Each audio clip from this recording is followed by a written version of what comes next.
We've all been here before. The fire alarm goes off and you ask yourself, is this a drill or is there really a fire? That is currently what the world is trying to work out. Coronavirus, or rather the reaction to coronavirus, has paralysed areas in China. The country has taken huge steps to isolate Wuhan and other major cities affected. No matter if they stay at home or are in self-quarantine or go to hospital, you need to wear a mask at all times. Today the UK stepped up its response. This was the last BA flight out of China. It's now suspended flights to and from the country. The Foreign Office has advised against all but essential travel to the country. The government had planned to repatriate 200 British nationals from the areas affected in China, with a flight leaving tomorrow. In the last hour, though, it's been confirmed that that flight won't take place. It's unclear why. And the details are still sketchy as to what will happen when they do eventually return. The Health Secretary has said they'll be isolated for 14 days. There are unconfirmed reports they'll be taken to a military facility. Australia has announced its plan to use this refugee processing centre in the Christmas Islands as a quarantine centre. China is doing its best and that helps. Tonight, the massive efforts China has taken to quell the virus was praised by the World Health Organization. But there's concern in some quarters about whether this massive global response is appropriate. We need to think about whether this is actually the right response proportionate to the risk posed. We don't know if these people are infected. We don't know if these people have consented to go into quarantine. And we do know that under European human rights law, which is still in effect after Friday as well, that the response needs to be proportionate to the risk posed. This is just one of a number of strains of coronavirus. Some strains you won't have heard of because they aren't particularly dangerous to humans. Others you definitely will have, like SARS. In the early noughties, there were 8,098 reported cases of SARS. 774 people died. That means the virus killed about 1 in 10 people who were infected. Another coronavirus called Middle East Respiratory Syndrome has an astonishing death rate of over 30%. In comparison, all of the signs suggest that this strain of coronavirus is much less deadly. So far, there have been 5,974 confirmed cases. 132 people are known to have died, with a mortality rate of around 2%. But there are 9,239 further suspected cases. That would make it significantly less dangerous than has been originally projected. The question I have is the government responding to the actual threat posed by the disease or trying to calm a population's fear and panic, which may be disproportionate? Others believe that China and the West have taken appropriate action. Better safe than sorry. The question is, though, considering the massive economic impacts these measures have on China, a key driver, of course, in the world economy, how long can this containment strategy last for?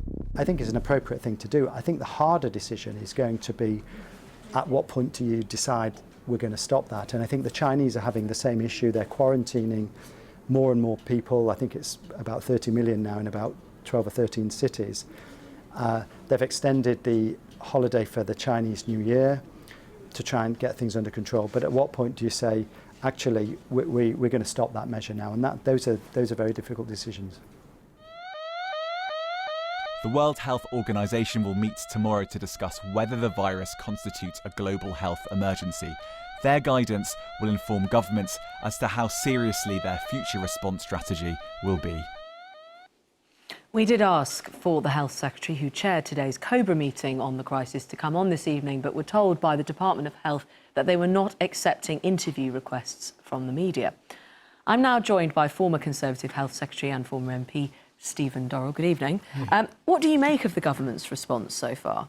Well, I think it's actually extraordinary that the Secretary of State isn't explaining to journalists, but more important to the public, why the government is taking the decisions that it is. I think they're proper questions, whether this is the right reaction, whether we all believe in the precautionary principle, we all want to be safe, So I think the issues are very obvious.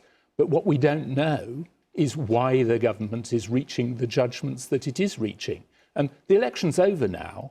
This isn't about politics. This is about ministers discharging their public responsibilities and being accountable through journalists and through Parliament to people who are concerned about the level of risk that's associated with this virus. I mean, Matt Hancock has posted 2 tweets today to explain the latest position. With great respect, I do not think that a decision about an air bridge from China, restricting travel to China with significant economic consequences, significant health risks, concerns for people, individuals concerned and their families. I don't think that's appropriately dealt with by Twitter. Yeah, I mean, we looked, he's only got a sort of 150 retweets on it. He's got 100,000 or so followers. So for you, it's not actually direct enough, the communication from the Health Secretary to the people about why these decisions are being made. Democracy is a conversation. It isn't just about votes in ballot boxes on election day. That's important, of course it is. But it's about people who make important decisions that affect people's daily lives being accountable for the decisions they take. And I know there's a debate going on between the government and the BBC and all of that. I think when ministers make decisions of this importance, they should be accountable in public and they should explain. They may well be absolutely right. I'm not criticising the substance of the decision, because frankly, I don't know, and that's what's wrong. So there's more questions than answers from your perspective and perhaps our viewers' perspectives. But here, if we look at some of the decisions of what we do know, this idea of bringing home people, UK people British people from Wuhan, we've heard this evening from the Foreign Office they've not managed to do that yet. They haven't got the clearance from the Chinese authorities. But when they do go home, they're meant to be going into some kind of quarantine for 2 weeks, perhaps on a military base. I mean, when you gamed this stuff out as Health Secretary, when you were around that cabinet table, is this a regular reaction? What's really going on here? Well, it's certainly not a regular reaction, no. I think, we know, don't we, that the quarantine for this virus is, well, we don't actually know how long it takes to incubate. Estimates range between, as I understand it, between 3 and 14 days. So the precautionary principle would certainly say that if you're bringing people from China into the UK, where there are no reported cases yet, that you would isolate them when they get here. That doesn't seem, seems reasonably sensible. I interviewed a professor the other day who'd come back from Wuhan, and he tried to tell authorities he was back, found it very difficult to self-report. So it's not been consistent necessarily. Well, I think there's a number of issues about the operational effectiveness of policy here. We're told that the British flight can't get through, but we've seen television pictures of aeroplanes landing in the US, having already started the process. Do you think the reaction is commensurate with the risk, though? Because, of course, you know, Chinese tourism, for instance, to this country is hugely valuable. The amount of money that is now not going to be spent here and vice versa. Do you think there has been the right steps taken in terms of the risk? The honest answer to that is we don't know, because those are the questions that journalists and public health professionals should be putting in public to the people who are making the decisions. And the thing that I'm concerned about is that key public health decisions are being taken but are not sufficiently accountable. And that, I think, Why do you think they aren't being accountable, as you would Well, I think I'm the wrong person to ask. I mean, I think they're not being accountable because the people taking those decisions are not allowing themselves to be cross-questioned. Stephen Dorrell, thank you very much for your time. Thank you.